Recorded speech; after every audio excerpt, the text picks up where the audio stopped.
Bonsoir Pascal. Bonsoir Estelle. Donc c'est la 11e édition du Festival du film francophone d'Angoulême. Je vais y arriver, ça commence ce soir et c'est jusqu'au 26 août. Oui, alors, comme chaque année, 10 films en compétition.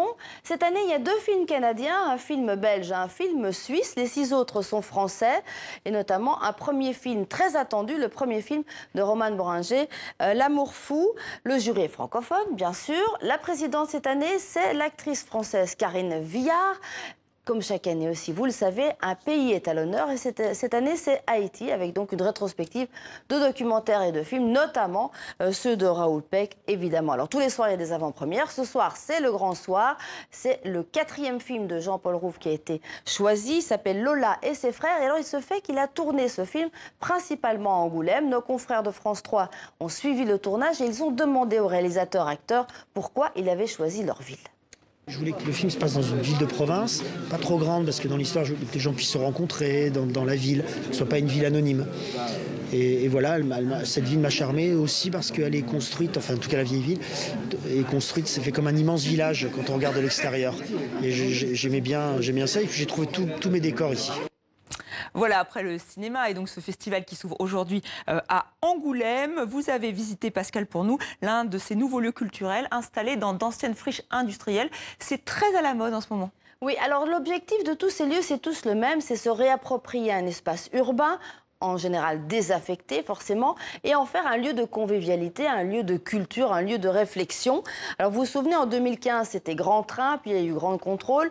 Le concept est toujours le même. Ils investissent des anciennes gares et des anciens entrepôts de la SNCF et ils en font des bars éphémères. Ici, le projet qu'on a visité, il est moins éphémère puisqu'il est prévu sur 3 ans et c'est pas la même équipe que Grand Contrôle, c'est l'équipe de la recyclerie, ce site que vous connaissez au centre de Paris, qui a investi aussi une gare mais beaucoup plus petite, qui en a fait un bar. Puis vous le voyez sur ces images, une ferme urbaine avec des élevages de poules, des ruches et même un atelier, je ne sais pas si vous avez déjà été, un atelier de réparation d'objets de la vie quotidienne. Alors ici, cette même équipe a vu que le concept marchait. Ils ont investi 10 000 mètres carrés d'une gare au nord-est de Paris, à Pantin, et je vous propose de le découvrir.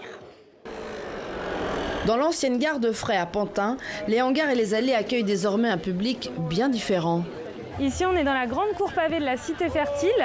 Les gens jouent à la pétanque. On a aussi un terrain de beach-volley, des tables de ping-pong et également un grand bar dans lequel on peut déguster des bières artisanales qui sont brassées dans cette grande halle et également déguster un repas qui a été confectionné avec des produits locaux, bio, de saison.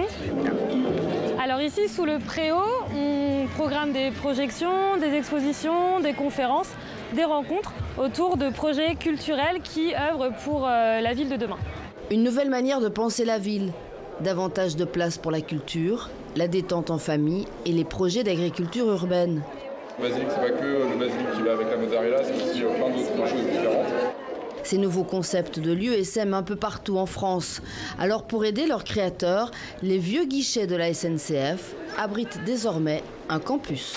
On accueille pendant 6 mois 10 porteurs de projets qui vont pouvoir apprendre, grâce à l'expérience qu'on a acquise au fur et à mesure des 25 années sur lesquelles on a créé des tiers-lieux, à faire de la communication, à faire de l'administration, à faire de la comptabilité, à créer leurs équipes, à faire leur programmation. Ici, dans un bureau comme celui-ci, on va accueillir 2 équipes, parce qu'en règle générale, on considère que les porteurs de projet, c'est bien quand ils sont 2. Une équipe sera ici, une équipe sera ici. En tout, une dizaine de bureaux et salles de réunion, tous décorés différemment. Cette nouvelle expérience urbanistique séduit même en Afrique. Le principe, c'est 50% de franciliens, pratiquement 50% sur le reste de la France. Et là, au mois de février, on a même eu une recyclerie bis qui a été montée au Nigeria. Et donc l'équipe du Nigeria est venue et on les a accueillis pendant une semaine. On a fait une formation avec eux. La Cité Fertile est un lieu de transition. Dans 3 ans, elle laissera la place à un éco-quartier, un nouvel aménagement censé intégrer les idées développées ici.